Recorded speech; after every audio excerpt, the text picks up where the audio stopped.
Hello students, तो today is the day 33 of our answer writing challenge and आज IR का last दिन था और दो क्वेश्चंस दिए गए हैं। एक क्वेश्चन है I2U2 ऑर्गेनाइजेशन के ऊपर जो 2 साल पहले बनी थी, वेस्टर्न एशिया के ऊपर फोकस्ड है। और जो दूसरा क्वेश्चन था वो बेसिकली इंडियन डायस्पोरा के रोल साउथ ईस्ट एशिया से रिलेटेड है।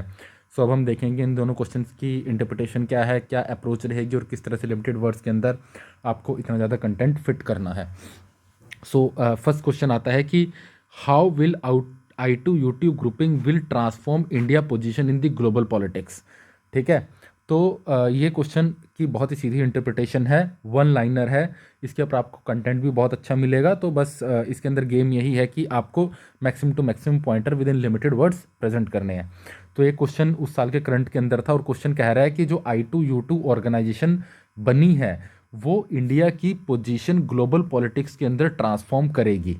ठीक है, तो अब हम इस आंसर्स को लिखेंगे। सबसे पहले तो हमें ये पता होना चाहिए कि व्हाट इज़ I2U2।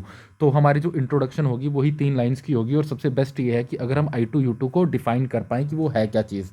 तो यहाँ पे आ जाता है कि I2U2 is referred as the western Quad. ये वेस्टर्न क्वाड बोला गया है, that is following the Abraham accord. Abraham accord के बाद ये बना था and it is constituting the nations. 4 nations are इसके अंदर है, India, Israel, USA and UAE। तो ये हमारी 3 लाइन की इंट्रोडक्शन होगी, ज़्यादा हमें लिखने की ज़रूरत नहीं है इसके ऊपर। फिर अगर आपके पास टाइम है, if in the paper time allows you write the 3 features of the I2 and U2। तो पहला इसका एम क्या है, aim is to discuss the mutual interest and the economic partnership. This is the first aim. Second is it is focusing in the 6 crucial areas for the cooperation, that is the water, energy, transport, space and health. Third, it is focusing on the maritime security. So in paper, if you are getting the time, then you present the same content within the 1/3 of the page. Now we move to the next part, ki role of I2U2, ki how I2U2 is transforming the India position in the global politics, कि global politics के अंदर I2U2 किस तरह से India की position को transform करेगा। तो इसके बेसिकली 6-7 पॉइंटर्स तो आपको लिखने होंगे क्योंकि this is the only part of the question which is being asked. So first pointer is this will consolidate the India Middle East policy as now freely engaged with the Israel and Middle East partners. कि जो ये क्या करेगा कि ये India की जो middle east policy है उसको बेसिकली और कंसोलिडेट करेगा और बेटर बनाएगा। और कैसे बेटर बनाएगा, as India will now be freely engage. India freely engage कर पाएगा इसराइल के साथ भी और दूसरे मिडिल ईस्ट पार्टनर्स के साथ भी, क्योंकि अब ये जितने भी मिडिल ईस्ट पार्टनर्स इसराइल हैं उनके आपस में भी एक सहमति हो चुकी है। तो इंडिया को ऐसा नहीं करना पड़ेगा कि वो पर्दे के पीछे इसराइल से बात कर रहा है और पर्दे के पीछे मिडिल ईस्ट से बात कर रहा है। तो सेकंड, अब हम पॉइंटर्स के ऊपर आ जाते हैं कि इंडिया में एक्ट एज अ ब्रिज और the regional balancer as it can engage with the all nation in the highly charge region. तो बेसिकली ये हमने क्या बोला है कि जो वेस्टर्न एशिया है ना वो बहुत हाईली चार्ज रीजन है, इसके अंदर टेंशंस बहुत हैं डिफरेंट नेशंस के बीच में। सो इंडिया जो है, India can act as a bridge, वो एक ब्रिज की तरह काम कर सकता है, एक रीजनल बैलेंसर की तरह काम कर सकता है, क्योंकि मिडिल ईस्ट के जितने भी नेशंस हैं ना, चाहे वो सऊदी हो गया, ईरान हो गया, इसराइल, उन सब के साथ इंडिया के साथ अच्छे रिलेशंस हैं। तो इसको मैंने 3 लाइनर के एक पॉइंटर के अंदर पिरो दिया।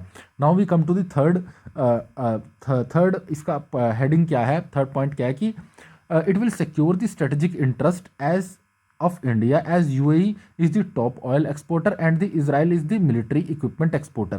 कि इस इंडिया के जो स्ट्रेटेजिक इंटरेस्ट है ना ग्लोबल फॉरेन पॉलिसी और ग्लोबल जियो पॉलिटिक्स के अंदर, वो सिक्योर होंगे I2U2 से, क्योंकि UAE जो है वो इंडिया का टॉप ऑयल एक्सपोर्टर है, one of the, and India से, इसराइल से हम मिलिट्री इक्विपमेंट्स इंपोर्ट करते हैं। तो basically if we will have good relation with both the nations, so it will be easier for us to import all the things without the apprehensions of the other nation. Now the fourth point is it can act as a neutral arbitrator in the region as it has the cordial relation with the Iran and the Saudi both। कि अगर I2U2 agreement हो जाता है तो India का क्या है कि ईरान और सऊदी दोनों के साथ अच्छे रिलेशन बनेंगे, तो इंडिया दोनों की टेंशन को कम करने के लिए एक न्यूट्रल आर्बिट्रेटर की भूमिका या रोल यहाँ पे निभा सकता है। Now we come to the fifth point. Fifth point होता है कि it will help India to move beyond the bilateralism and pursue the regional foreign policy in the western Asia. कि अगर I2U2 एग्रीमेंट हो रहा है और वहाँ के जो रीजनल पावर्स हैं उनके बीच में आपसी सहमति बन रही है, तो उससे क्या होगा कि इंडिया एक regional foreign policy western Asia based follow कर पाएगा। अब उसको बायलेटरलिज्म के ऊपर फॉलो करने की जरूरत नहीं है कि वो UAE के साथ अलग से डील कर रहा है, सऊदी के साथ अलग से डील कर रहा है। इंडिया एक प्रॉपर रीजन के लिए अपने फॉरेन पॉलिसी के गोल बना सकता है rather than foreign policy goal related to the particular nation. ठीक है, तो इस तरह से ग्लोबल पॉलिटिक्स के अंदर इंडिया का रोल चेंज होगा. Then it will allow India to secure the further investment in the renewable energy, and India can be a good food security provider to that particular region. तो I2U2 के बाद क्या हुआ कि India क्या कर सकता है कि अपनी इन्वेस्टमेंट और ज़्यादा एक्सेस कर सकता है इस रीजन से रेन्यूएबल एनर्जी के लिए, और एक फूड सिक्योरिटी की गारंटी दे सकता है इस पर्टिकुलर रीजन को by exporting without the apprehension of the sanctions from the other power. Earlier it was like if India is going to help the Iran, then there are the fears that Saudi will alienate from the India, but now both the nations are on a particular they have the understanding, so it is easier for the India to establish the trade relation with both the nations. Now the next pointer is help India to secure the political as well as the social alliance. So as the I2U2 is making is making a consensus based approach among the different Western Asian nations, so India एक बेहतर political और social alliance establish कर सकता है इस particular area के अंदर. Now the next point it will further strengthen the India role as a net security provider in the Indo Pacific region, as it will be the part of both Quad and I2U2. So the main, if we look at the vision of the Quad and I2U2, the main vision is that the net security provider role of the India in Indian Ocean region. So India is the member of the both, so its role will be strengthened as it is seen as a net security provider in that particular region.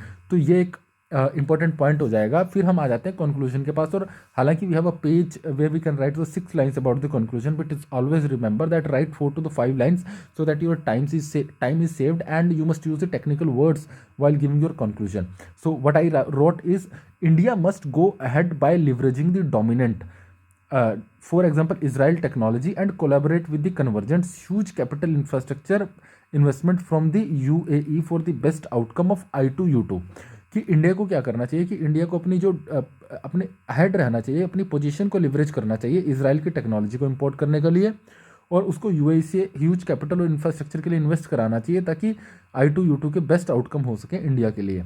So this is the first question, उसका explanation था. I hope आपको समझ आया होगा कि कैसे लिखना है, कितना लिखना है. Now the second question has been written in the 245 words. ये एक 15 marker question था and it was related to the Indian diaspora. Remember that Indian diaspora is being asked every year, every second year. So only one area has been Middle East अभी तक बचा है. तो I hope that in 2025 they will ask about Indian diaspora role in the Middle East. ठीक है. So question was that Indian diaspora has the important role to play in the Southeast Asia economy and the society. This is a statement. And appraise the role of Indian diaspora in the Southeast Asia in this context. तो question की interpretation ये है कि भाई Indian diaspora जो है ना वो एक इंपॉर्टेंट रोल पर प्ले कर रहा है साउथ ईस्ट एशिया की इकोनॉमी और सोसाइटी के अंदर. तो पहला पार्ट तो ये हो गया, आपको ये दिखाना है कि भाई इंडियन डायस्पोरा का साउथ एशिया की इकोनॉमी में क्या रोल है, फर्स्ट पॉइंटर. ठीक है. सेकंड आप ये लिखेंगे सोसाइटी के अंदर क्या रोल है इंडियन डायस्पोरा का. फिर आ जाता है जनरली पब्लिक यहाँ तक लिख के छोड़ देगी students, appraise the role. Appraise का मतलब होता है कि भाई जो ये इंडिया रोल प्ले कर रहा है ना इसका अप्रेजल बताओ कि ये सही कर रहा है, गलत कर रहा है, इसमें क्या चैलेंजेस हैं. आप देखिए कि कभी भी आप किसी भी ऑफिस में काम करते हैं तो वहाँ पे आपका अप्रेजल होता है, तो अप्रेजल के अंदर आपके पॉजिटिव भी लिखे जाते हैं, नेगेटिव भी लिखे जाते हैं. तो आपको बेसिकली पहले क्या बताना है कि पहले इंडियन डायस्पोरा का रोल बताना है साउथ ईस्ट एशिया के अंदर. ठीक है. 1.5 से 2 पेज के अंदर, 1.5 to 2 पेज में, कि सोसाइटी में क्या रोल है और इकोनॉमी में क्या रोल है. फिर इसको अप्रेज करना है. तो अप्रेज करते हुए आप इसके पॉजिटिव आउटकम्स बताएंगे कि भाई ये जो इंडिया का रोल था डायस्पोरा का, इससे पॉजिटिव आउटकम क्या हुए इंडिया और साउथ ईस्ट एशिया के रिलेशन में, बट चैलेंजेस अभी भी क्या क्या है. तो this is basically the appraisal of जो पहली स्टेटमेंट थी ना, जो पहला पार्ट था उसका अप्रेजल ये है. ठीक है. जनरली लोग इसको मिस कर जाएंगे जो ये चीज़ है. आप जितने भी मॉडल आंसर्स देखेंगे कोचिंग इंस्टीट्यूट्स के, उन सब में भी ये चीज़ मिस होगी. ठीक है. Now we come to the introduction. Introduction has to be in 3 to 4 lines and the best introduction about the diaspora is about the world. You can start with the world migration report and mention the 17 million diaspora of the India. Then you can link it with the south east Asia in the introduction, as I have link that as मैंने इसको link किया कि according to the world migration report 17 million diaspora and it has become the राष्ट्रदूत of the Indian geopolitics in the south east Asia. कि जो world migration report का 17 million diaspora है उनमें से बहुत ज़्यादा साउथ ईस्ट एशिया के अंदर है, और वो एक तरह से राष्ट्रदूत बन चुके हैं इंडिया की जियोपॉलिटिक्स के. तो this word was given by the PM Modi in his speech. तो मैंने वहाँ से वो वर्ड यूज़ कर दिया, की वर्ड यूज़ कर दिया. तो हम बोलेंगे कि role of the Indian diaspora. अब हम लिखेंगे और सबसे पहले हम इसको स्ट्रक्चर करेंगे 1 2 3 4 5 करके। हम इकोनॉमी और सोसाइटी के जो पॉइंटर्स हैं उनको जंबल नहीं करेंगे, पहले हम इकोनॉमी के लिखेंगे। इकोनॉमी में क्या रोल है इंडियन डायस्पोरा का कि Indians have establish the successful companies in that particular region. For example Tata group ने स्टील इंडस्ट्रीज यहाँ पे इस्टेब्लिश की हैं। सेकंड क्या है कि इंडिया की जो हाईली स्किल्ड लेबर है वो मैन्युफैक्चरिंग एरिया के अंदर और एग्रीकल्चर सेक्टर के अंदर बहुत इंपॉर्टेंट काम कर रही है साउथ ईस्ट एशियन कंट्रीज़ में। जैसे स्टील इंडस्ट्री और टेक्सटाइल इंडस्ट्री में तो मैन्युफैक्चरिंग में काम कर रही है इंडिया की लेबर, और पाम ऑयल इंडस्ट्री के अंदर इंडिया के जो मजदूर है वो जाके काम करते हैं। Third is immense contribution to the banking and the service sector industry of the Singapore, कि जो इंडिया का डायस्पोरा है उन्होंने बैंकिंग और सर्विस सेक्टर की जो इंडस्ट्रीज़ हैं सिंगापुर की वो उसमें बहुत ज़्यादा कंट्रीब्यूशन दिया हुआ है। आपने देखा होगा कि इफ़ यू आर इंजीनियर और दी एमबीए, आपके बहुत सारे दोस्त सिंगापुर जॉब करने के लिए चले जाते हैं। Now we come to what is regarding the society, कि सोसाइटी के केस के अंदर क्या हो रहा है। सोसाइटी के केस में हो रहा है कि this has influence the south east Asian countries through the cultural exchange, कि इंडियन डायस्पोरा ने साउथ ईस्ट एशियन कंट्रीज़ के साथ कल्चरल एक्सचेंज किया है। इसकी वजह से जो इंडिया के अंदर रामायण और महाभारत के टेक्स्ट है ना, उनको लोकल लैंग्वेज के अंदर थई रामाकिन और जैवनीज रामायण के नाम से जाना जाता है। ठीक है। सेकंड क्या है, इंडियन डायस्पोरा ने बुद्धिज्म को स्प्रेड किया है चोला पीरियड के टाइम पे। थर्ड क्या हो गया कि इसने ओवरऑल शेप की है कंट्री की इमेज को, जैसे मलेशियन क्रिकेट ओवरऑल कंट्रीब्यूशन दिया है पर्टिकुलर फील्ड में। जैसे मलेशियन क्रिकेट टीम है उसके अंदर इंडियन ओरिजिन के प्लेयर्स हैं maximum. Now the next point is the values of the tolerance and the mutual respect of the Indian culture. जो इंडियन कल्चर की values of tolerance and mutual respect यहाँ के diaspora के साथ वहाँ पे गई थी। This has led to the secular practices of the Islam in Malaysia. Malaysia के अंदर जो इस्लाम है वो रेडिकल इस्लाम नहीं है, वो सेकुलर इस्लाम है, क्योंकि जहाँ से इंडियन डायस्पोरा के जाने से वहाँ टॉलरेंस और म्यूचुअल रिस्पेक्ट की वैल्यूज वहाँ पे पेनिट्रेट हुई। Then we come to the philanthropic activities through the charity, कि इंडियन जो कॉर्पोरेट्स हैं उन्होंने फिलेंट्रॉफिक एक्टिविटीज़ की हैं। जैसे टाटा है that has partner with the government, कि वहाँ पे जो CSR कर सके वो। ठीक है। Now we talk about the appraisal of the Indian diaspora and its role. तो अप्रेजल क्या हो गया कि जो इंडियन डायस्पोरा के जाने के बाद पॉजिटिव्स क्या हुए हैं वहाँ पे। पॉजिटिव हुआ है कि that Indian diaspora impacted the politics of the South Asian nations by holding the high rank positions, कि for example S Jayakumar deputy prime minister रहे थे सिंगापुर के, तो इन्होंने साउथ एशिया की पॉलिटिक्स को इस तरह से इन्फ्लुएंस किया। सेकंड, एक vote bank, they have significant vote bank that is affecting the policy of the native nation, कि जैसे 89% ऑफ मलेशिया एंड सिंगापुर के अंदर लोग जो इंडियन ओरिजिन के हैं। फिर क्या हुआ है कि उन्होंने प्रोपोगेट किया है इंडियन सॉफ्ट पावर को इन दिस पर्टिकुलर एरिया में, वो देखा जा सकता है popularisation of the Bollywood and the yoga के थ्रू। ठीक है। Now the next point is this Indian diaspora has contributed 2% of the Malaysian GDP and the 3% of its international trade. ठीक है, ये इसके पॉजिटिव कंट्रीब्यूशन हो गए। Now we talk about the challenges और the issues. You may write 5 to 6 challenges but you do not have the space and it is just a minor part appraisal, और उसमें भी इश्यूज आपको लिखने हैं तो 3 से 4 इश्यूज बहुत है लिखने के लिए।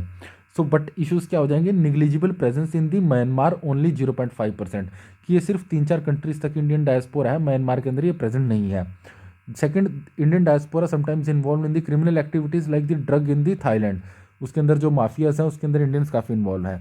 Then the rise of the ethnic conflict, कि एथनिक कॉन्फ्लिक्ट इन नेशंस के अंदर काफ़ी राइज हो रहे हैं, जैसे चाइनीज़ और इंडियन के बीच में कॉन्फ्लिक्ट सिंगापुर में हो रहा है, तो दीज आर दी चैलेंजेस। ठीक है, तो अब हम थोड़े से सजेशंस के साथ एंड करेंगे, इसको कंक्लूड करेंगे rather than being journalist. So government must focus on Singapore model to reduce the ethnic tension, कि वहाँ की जो लोकल गवर्नमेंट्स है ना उनको फोकस करना चाहिए सिंगापुर मॉडल के ऊपर ताकि एथनिक टेंशन को कम किया जा सके। And the Indian government should promote the act east policy by bringing the connectivity like the IMT highway and the Kaladan multi modal project to realise the full potential of these ties. तो हमने 2 solution देखे, government के step देके and कर दिया। तो I hope कि आप समझे होंगे कि स्ट्रक्चर कैसा है, किस तरह से कंटेंट को लिमिटेड वर्ड्स में डालना है। ठीक है, सो सी यू नेक्स्ट।